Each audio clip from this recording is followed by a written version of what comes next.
ٹوٹکوں والی کتاب سے چند صفحات بھی غائب تھے، جس میں گھوڑے کے مجسمے سے شکتی حاصل کرنے کی ترکیب اور کچھ دیگر ٹوٹکے بھی تھے۔ 5 منٹ کے اندر بھیرو چنڈال نے ایک عمل کے ذریعے پتہ لگا لیا کہ چندر وہ صفحات لے کر فرار ہو چکا ہے اور اب وہ پراسرار گھوڑے کی مہان شکتی سے فائدہ اٹھانے والا ہے۔ بھیرو چنڈال نے اس گھوڑے کے مجسمے کو حاصل کرنے کے لیے بہت پاپڑ بیلے، لیکن اب چندر اس سے اس کا مقصد حیات چھیننے کے در پہ تھا۔ لیکن بھیرو چنڈال بھی کوئی عام انسان نہ تھا، بلکہ پر اسرار عملیات کا ماہر ہونے کے ساتھ ساتھ پامسٹری کا علم بھی جانتا تھا۔ اس لیے بھیرو چنڈال نے فوراً سے پیشتر چندر کو موت کے گھاٹ اتارنے کا فیصلہ کر لیا اور چندر کے گھر کی طرف روانہ ہو گیا۔ بھیرو چنڈال چندر کے گھر میں داخل ہوا۔ صحن میں ایک بیر کا درخت تھا، جس کے نیچے ایک خستہ حال چارپائی پر پڑا ہوا چندر کا باپ مسلسل کھانس رہا تھا۔ چندر کی ماں صحن میں گرے ہوئے پتوں کو جھاڑو کے ذریعے صاف کر رہی تھی۔ جیسے ہی بھیرو چنڈال گھر کے اندر داخل ہوا، چندر کی ماں کھڑی ہو گئی۔ اسی اثناء میں چندر کی بہن، جو کہ چائے بنا رہی تھی، چائے لے کر باہر آ گئی۔ جی، آپ کون اور بلا اجازت گھر کے اندر کیوں داخل ہوئے ہیں؟ چندر کی ماں نے سوال کیا۔ ماتا جی، میں چندر کا دوست ہوں اور اس کا پتہ کرنے آیا ہوں۔ اچھا، لیکن چندر گھر پر نہیں ہے، اب تم جا سکتے ہو۔ چندر کی ماں کو بھیرو چنڈال کا یوں گھر میں آنا ایک نظر نہ بھایا تھا۔ ٹھیک ہے، بھیرو چنڈال نے کہا، میں چلا جاتا ہوں، لیکن پہلے اپنا کام تو کر لوں۔ بھیرو چنڈال بولا۔ چندر گھر کے پاس پہنچا تو بھیرو چنڈال کو اپنے گھر سے نکلتا ہوا پایا۔ اس کے ہاتھ میں ایک خون آلود خنجر تھا۔ بھیرو، تم؟ چندر حیرت سے بولا، تمہارا میرے گھر پر کیا کام تھا اور تمہیں میرے گھر کا پتہ کس نے دیا؟ بھیرو چنڈال چندر کے سوالات کو نظر انداز کرتا ہوا بولا، تم تو آستین کے سانپ نکلے۔ میری پراسرار شکتیوں کی کتاب سے وہ پنے چرا کر لے آئے۔ تم پراسرار گھوڑے کی مہان شکتی حاصل نہیں کر سکتے، یہ صرف اور صرف تمہاری خوش فہمی ہے۔ تم نے مجھ سے غداری کی، اور آؤ میں تمہیں بتاؤں کہ غداری کا انجام کیا ہوتا ہے۔ اتنا کہہ کر بھیرو چنڈال نے چندر کی کلائی پکڑی اور اسے گھر کے اندر لے آیا۔ گھر کے اندر کا منظر دیکھ کر چندر کے تو اوسان خطا ہو گئے۔ سامنے اس کی ماں، باپ اور بہنوں کی لاشیں پڑے ہوئے تھے، جنہیں شیطان بھیرو چنڈال نے، جو کہ اپنے نام کی مانند کسی چنڈال سے کم نہ تھا، بڑی بے دردی سے خنجر سے چندر کے خاندان کا قلع قمع کر دیا تھا۔ دیکھ لیا مورکھ انسان تو نے کہ میں کیا کر سکتا ہوں، بھیرو چنڈال نے کہا۔ چندر کی آنکھوں میں اس وقت خون اتر آیا تھا۔ چندر نے آگے بڑھ کر بھیرو چنڈال کو گردن سے دبوچ لیا۔ بھیرو چنڈال اس اچانک حملے سے بدحواس ہو چکا تھا، اس لیے اپنا بچاؤ نہ کر سکا اور چندر کے ہاتھوں اپنی زندگی کی بازی ہار گیا۔ وقت گزرنے لگا۔ بھیرو چنڈال تو مر گیا، مگر اس کی آتما بھٹکنے لگی۔ اب بھیرو کی آتما نے پراسرار گھوڑے کی مہان شکتی کو حاصل کرنا اپنا مقصد اور جنون بنا لیا تھا، اور پھر چند سالوں بعد چندر بھی ایک موذی مرض کی وجہ سے مر گیا۔ فادر اینڈرسن اتنا کہہ کر چپ ہو گئے تو رچرڈ ان کا منہ تکنے لگا اور چند ثانیے کے بعد حیرتوں میں ڈوبا ہوا بولا، فادر، اس طویل کہانی کا میرے خوابوں کے ساتھ کیا تعلق اور کیا واسطہ ہے؟ مجھے بتائیں۔ واسطہ ہے، فادر اینڈرسن بولے، بہت گہرا تعلق ہے۔ چندر مر گیا تھا، لیکن بھیرو کی آتما اسے سالوں سال ڈھونڈتی رہی، اور پھر اس نے کئی سال بعد چندر کو ڈھونڈ لیا۔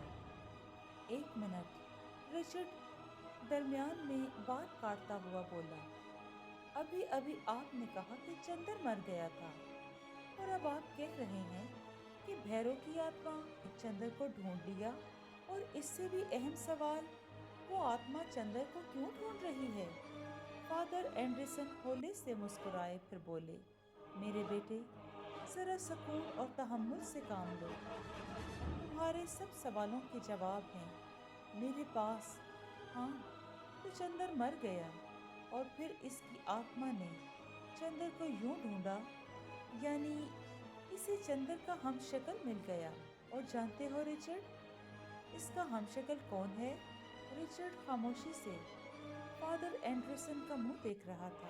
وہ تم ہو۔ ہاں رچرڈ، تم ہی چندر کے ہم شکل ہو، اس لیے تو وہ تمہارے خوابوں میں آتا ہے اور بھیرو کی آتما تمہیں ڈراتی ہے، کیونکہ وہ نادان آتما یہ سمجھ رہی ہے کہ اب تک وہ پراسرار گھوڑے کا مجسمہ تمہارے پاس ہے۔ کیا؟ رچرڈ حیرت سے بولا۔ فادر، میری مدد کریں، مجھے بتائیں کہ مجھے اس دشٹ آتما سے کیسے چھٹکارا حاصل ہوگا۔ فادر اینڈرسن بولے، اس کا ایک ہی حل ہے، اب میری بات غور سے سنو۔ بھیرو چنڈال کا ایک جاننے والا بہت مشہور جادوگر بھی تھا، اس لیے وہ ابدی زندگی پانا چاہتا تھا، اور اس کا ایک ہی راستہ تھا کہ وہ پراسرار گھوڑے کی مہان شکتی حاصل کر لے۔ لیکن بھیرو اس میں ناکام رہا اور مر گیا۔ لیکن مرنے کے بعد اس کی آتما عالم پرلوک میں جانے کی بجائے اسی دنیا میں بھٹکنے لگی، کیونکہ پرلوک ارواح میں تو دشٹ آتماؤں کی کوئی جگہ نہیں ہوتی۔ پھر اس آتما نے پراسرار گھوڑے کی مہان شکتی کو حاصل کرنا اپنا جنون بنا لیا۔ بھیرو کی آتما اس دیوانگی میں یہ بھول گئی کہ مرنے کے بعد اگر کوئی بھی آتما اس ننھے سے پراسرار گھوڑے کو چھوئے گی تو جل کر خاکستر ہو جائے گی، کیونکہ وہ گھوڑا زندگی پانے کے لیے ہے، اور آتماؤں کو تو زندگی قیامت کے روز ہی ملے گی۔ فادر اینڈرسن اتنا کہہ کر چپ ہو گئے۔ رچرڈ بولا، تو اب مجھے کیا کرنا ہوگا؟ تمہیں وہ گھوڑا اسی آتما کے حوالے کرنا ہوگا، اور اسے چھوتے ہی وہ آتما جل جائے گی۔ لیکن اس گھوڑے کے مجسمے کو میں لاؤں گا کہاں سے؟ رچرڈ پریشانی سے بولا۔ رچرڈ کی بات سن کر فادر اینڈرسن نے کہا، گھوڑے کا وہ مجسمہ میں تمہیں دوں گا آج رات۔ جب تم خواب میں دشٹ آتما کو دیکھو گے تو اسے کہنا کہ 2 دن بعد تمہیں بڑے قبرستان میں ملے، وہاں تم گھوڑے کا مجسمہ اس کے حوالے کر دو گے۔ وہی خواب تھا، وہی مناظر تھے۔ رچرڈ ایک ویران جگہ پر کھڑا تھا، پھر تیز ہوائیں چلنے لگی۔ اچانک رچرڈ کو شانے سے اس نادیدہ وجود نے پکڑ لیا۔ رچرڈ اونچی آواز میں بولا، میں جان چکا ہوں کہ تم بھیرو چنڈال ہو اور چاہتے ہو کہ میں تمہیں وہ پراسرار گھوڑے کا مجسمہ دے دوں۔ تو اس کے لیے تمہیں کل پرانے قبرستان میں آنا ہوگا اور اپنے وجود کو میرے سامنے ظاہر کرنا ہوگا، پھر میں تمہیں وہ گھوڑے کا مجسمہ دے دوں گا۔ اس نادیدہ وجود کی خوفناک آواز گونجی، ٹھیک ہے، پر اگر تمہاری یہی شرط ہے تو میں تم سے پرانے قبرستان میں آ کر پراسرار گھوڑے کا مجسمہ لے لوں گا۔ رات کافی سرد تھی۔ رچرڈ نے فادر اینڈرسن سے گھوڑے کا مجسمہ حاصل کر لیا۔ رچرڈ نے فادر اینڈرسن سے گھوڑے کا مجسمہ حاصل کر لیا تھا اور اب قبرستان کی طرف رواں دواں تھا تاکہ بھیرو کی آتما سے اپنی جان چھڑا سکے۔ رچرڈ قبرستان میں داخل ہوا تو سرد ہوائیں تیزی سے چلنے لگیں، الو چلانے اور نہ جانے کہاں سے چمگادڑوں کی خوفناک دل دہلاتی آوازیں بھی آنے لگیں۔ رچرڈ کو خوف محسوس ہو رہا تھا، لیکن اس نے ہمت نہ ہاری اور قبرستان کے وسط میں کھڑے ہو کر اونچی آواز میں بولا، بھیرو چنڈال، میں آ گیا ہوں۔ رچرڈ کے یہ کہتے ہی اس کے سامنے چمکدار دھوئیں کا مرغولا اٹھا، اور جب دھواں ختم ہوا تو بھیرو چنڈال رچرڈ کے سامنے کھڑا تھا۔ اس کا حلیہ ویسا ہی تھا جیسے فادر اینڈرسن نے بتایا تھا۔ کہاں ہے پرسرار گھوڑے کا مجسمہ؟ لاؤ، میرے حوالے کر دو۔ بھیرو چنڈال نے بے صبری سے کہا اور اپنا ہاتھ آگے بڑھایا۔ رچرڈ نے اپنی جیب سے وہ پراسرار مجسمہ نکالا اور بھیرو چنڈال کے ہاتھ پر رکھ دیا۔ گھوڑے کا مجسمہ بھیرو چنڈال کے ہاتھ پر رکھتے کی دیر تھی کہ بھیرو کی دردناک اور اذیت ناک چیخوں سے پورا قبرستان گونج اٹھا تھا۔ وہ ایسے چلانے لگا جیسے اس کے اندر آگ بھڑک اٹھی ہو۔ اس کے اندر سے دھواں نکلا۔ تھوڑی دیر بعد وہاں بھیرو کے وجود کی راکھ پڑی تھی۔ یہ راکھ دیکھ کر رچرڈ لمبے لمبے ڈگ بھرتا ہوا قبرستان سے باہر نکل آیا، اور وہ فساد کی جڑ گھوڑے کا مجسمہ اس راکھ کے اوپر پڑا ہوا تھا، جس کے اندر آب حیات کا وہ قطرہ بھی تھا جسے کوئی بھی حاصل نہ کر سکا تھا۔ یہ سچ ہے کہ نہ کوئی ابدی زندگی پا سکا اور نہ ہی مستقبل میں کوئی ابدی زندگی پا سکے گا۔ جی دوستو، آپ کو یہ کہانی کیسی لگی؟ اگر آپ کو یہ کہانی پسند آئی ہے تو اس کو لائک اور شیئر کیجیے اور کمنٹ میں اپنی رائے کا اظہار ضرور دیں۔ خوش رہیں، اپنا اور اپنے دوستوں کا بہت سا خیال رکھیں۔ شکریہ۔